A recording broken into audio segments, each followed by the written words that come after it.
नोटबंदी पर कांग्रेस के दिए बयान अब उन पर उल्टे पड़ने लगे हैं। नरेंद्र मोदी एक एक करके सारे आरोपों पर खुद जवाब दे रहे हैं। कांग्रेस की नोटबंदी पर पी चिदम्बरम के आरोपों पर मोदी ने जवाब दिया और जवाब ऐसा दिया कि कांग्रेस को उन्हीं के आरोपों में घेर लिया है। दूसरे महानुभाव जो देश के वित्त मंत्री रहे, वो लेख भी लिखते हैं, श्रीमान चिदम्बरम जी।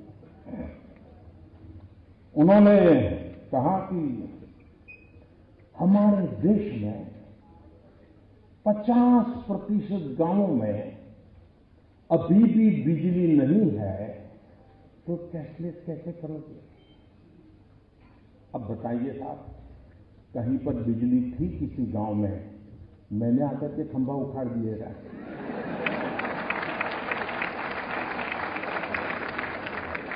क्या मैंने आकर के तार काट दिया क्या? मतलब चिदम्बरम जी 2014 में तो आप कहते थे कि हमने इतना विकास किया है, काशी में मोदी की जमानत जब्त होनी चाहिए। अब कहते हैं 50% गांव अंधेरे में डूबे पड़े हैं। ये मोदी का विरोध करने में, ये देखिए साहब, एक काशी का बच्चा है,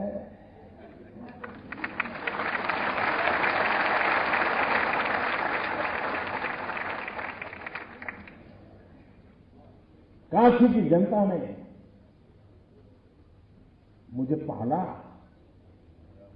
पोषा, और इसलिए इस पवित्र धरती के आशीर्वाद है कि इधर से हो उधर से हो, तुमसे सच निकलवा के ही रहेगा।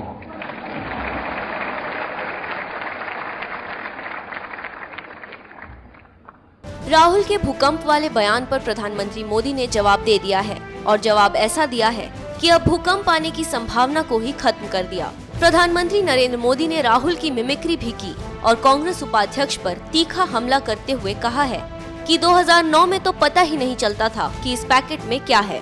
अब बोलना शुरू किया है तो पता चला है कि भूकंप की संभावना है ही नहीं। उनके एक युवा नेता है,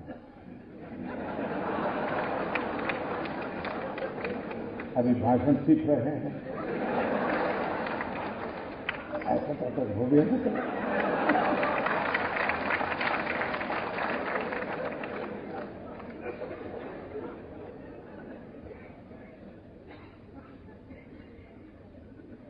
जब से उन्होंने बोलना सीखा है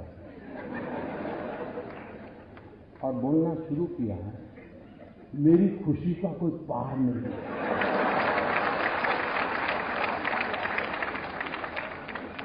2009 में पता ही नहीं चलता था कि भाई इस पैकेट के अंदर क्या है, पता ही नहीं चलता था। अब पता चल रहा है कि ये है, ये नहीं। न बोलते तो बड़ा भूकंप आ जाता था और देश को इतना बड़ा भूकंप झेलना पड़ता, ये देश 10 साल तक उभर नहीं सकता था। लेकिन अच्छा हुआ कि बोलना शुरू हो गया तो पता चल रहा है भूकंप की संभावना बची नहीं, क्योंकि देश की जनता समझ गई। जी, इन्होंने बड़ा मजेदार कहा। उन्होंने कहा जिस देश में 60% लोग अनपढ़ हो, वहां मोदी ऑनलाइन बैंकिंग की बात कैसे कर सकता है? मुझे बताइए साहब, कोई पढ़ा लिखा था क्या? मैंने कोई जादू तो ना किया कि वो अनपढ़ हो गया? ये 60% अनपढ़ थे, ये रिपोर्ट कार्ड आपने किसका दिया जी? जरा बताओ तो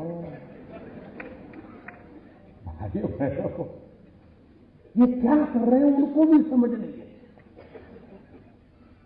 लेकिन अच्छा है, किसी का काला धन खुल रहा है तो किसी का काला मन खुल रहा है।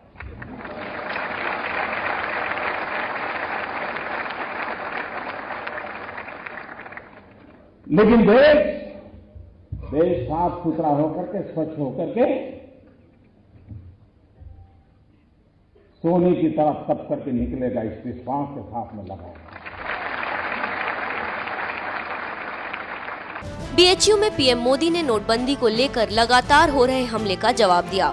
इस बार मोदी ने मनमोहन सिंह का नाम लेकर उन पर हमला बोला और पूछा कि विरोध करने में ये तो देख लें कि वो किसका रिपोर्ट कार्ड दे रहे हैं, मेरा या अपना। और कुछ लोग विरोध करने में इतना अपना संतुलन खो देते हैं, मैं तो हैरान हो जाता हूं। इन दिनों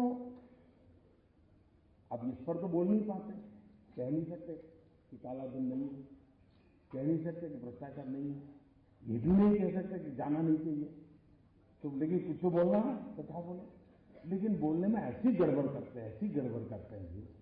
अब बताइए, हमारे पूर्व प्रधानमंत्री, जब मैं कह रहा हूं भाई समय की मांग है, बदलाव आना चाहिए। अब एक जमाना था चांदी का रुपया होता था, वही करेंसी में चलता था। वक्त बदलते बदलते कागज का आ गया, चल रहा है कि नहीं चल रहा है। अब वक्त बदल रहा है तो टेक्नोलॉजी से ऑनलाइन बैंकिंग हो रहा है, आपके मोबाइल फोन में ही आपकी बैंक है। तो मैं तो कह रहा हूं कि भाई अब बिना जेब में नोटों के थप्पे भरे बिना भी काम हो सकता है। तो भारत के भूतपूर्व प्रधानमंत्री डॉक्टर मनमोहन सिंह जी, और लोगों को लगता है कि मनमोहन सिंह जी वित्त मंत्री थे, फाइनेंस हमारे देश के प्रधानमंत्री थे, लेकिन बहुत कम लोगों को मालूम है कि 1970-72 से वो देश की अर्थव्यवस्था की कोर टीम में हमेशा रहे हैं। इतने लंबे सर तक और इतने साफ कुशलता, देखो कोई दाग उनको नहीं लगता है, होता सब है।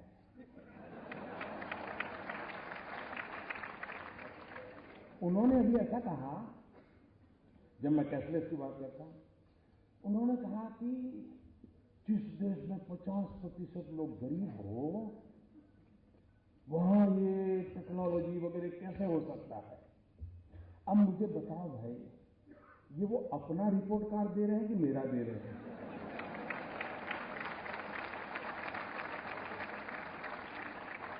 ये 50% गरीबी, ये विरासत किसकी मैं झेल रहा हूं जी। मनमोहन सिंह जी, आप विरोध करे कोई बात नहीं, आप पूर्व प्रधानमंत्री हैं, हम गंभीरता से लेते हैं आपकी बात को, लेकिन आप अपना रिपोर्ट कार्ड दे रहे हैं, ये मुझे खुशी हो रही है। उनके एक राहुल और विपक्षियों के हमले पर मोदी और वार पर वार करते रहे। साथ ही नोटबंदी पर देशवासियों का भी मोदी ने धन्यवाद दिया, जो इस फैसले को सही बता रहे हैं और कतारों में खड़े हैं। डिसीजन ले लिया, लेकिन उनको अनुमान नहीं था।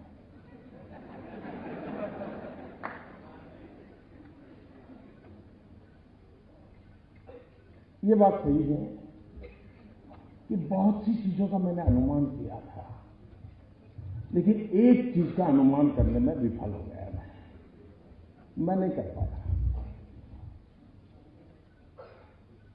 अब वो मेरा देश, मेरे संस्कार था क्या था मुझे मालूम नहीं, लेकिन मैं नहीं कर पाया। मैंने जब ये पूरा काम के लिए दिमाग खपा रहा था, योजना बना रहा था, कभी सोचा नहीं था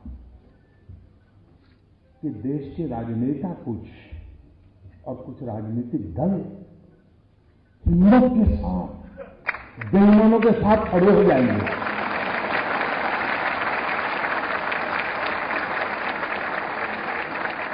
ये मैंने हिसाब से लगाया था, मैंने सोचा ही नहीं था कि संभव है।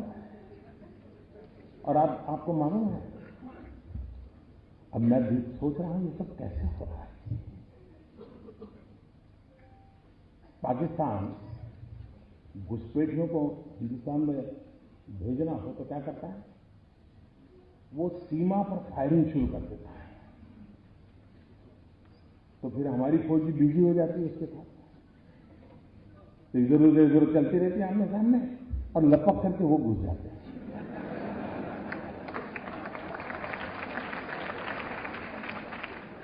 उनको कवर मिल जाता है बेईमान। इन दिनों संसद में आपने देखा होगा, तू मन है। तो इन लोगों को पीछे से मुझे अब समझ आया ये होहल्ला किसकी भलाई के लिए किया जा रहा है।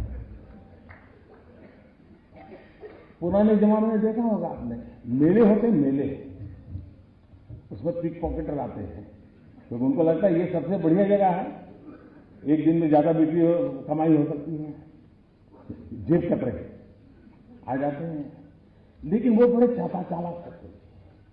वो जेब कतरा जेब काटेगा तो उसका जो साथी दूर खड़ा है उसको पता चलता है अब काम हो गया, तो उधर की तरफ दौड़ता है, ये चोर चोर भाग रहा है, चोर भाग रहा है, चोर भाग रहा है, तो पुलिस सब वहां भागेगी और वो जेब कतरा आराम से उधर से निकल जाएगा।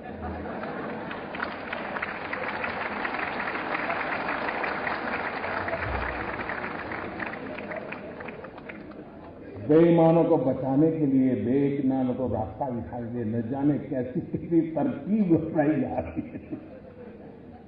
लेकिन भाइयों बहनों, इस देश देखिए, दुनिया को इस बात को समझना होगा, जनता को कष्ट कम नहीं हुआ है, बहुत तकलीफ झेली है, कभी सोची नहीं इतनी तकलीफ झेली है। उसके बावजूद भी ईमानदारी के रास्ते पर देश चलता है, तो कष्ट झेलने के लिए तैयार हो रहा है। 6-6 8-8 घंटे कतार में खड़ा रहता है। इतनी तकलीफ के बावजूद भी जब मुंह में उंगली डाल करके पूछा जाता है, फिर आखिर में कहता है नहीं, लेकिन किया तो अच्छा है।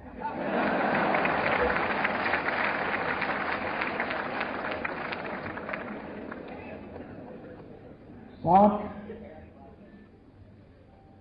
मैं देश के राजनेताओं को कहना चाहता हूं कि हम 125 करोड़ देशवासियों की ताकत से भरपूर हैं। ऐसा सद्भाग्य नहीं मिल सकता है कि जहां 125 करोड़ देशवासी अपने स्वार्थ के लिए नहीं, कहीं कुछ मिलता और कतार में खड़ा रहे हो तो अलग बात है। ये तो भाई देश का भला हो, कष्ट झेलूंगा, ऐसा साफ दुनिया में कहीं संभव नहीं होगा जी। इन 125 करोड़ देशवासियों को जितना नमन करे उतना कम है, जितना नमन करे उतना कम है। और जब जनता जनार्दन तो स्वयं ईश्वर का ही अवतार होता है, और जनता जनार्दन के आशीर्वाद मतलब ईश्वर के आशीर्वाद होते हैं, और जिस सत्य के काम में ईश्वर के आशीर्वाद होते हैं वो सत्य कभी भी ओझल नहीं हो सकता, वो सत्य उजागर के ही रहता है, वो परिवर्तन ला करके ही रहता है।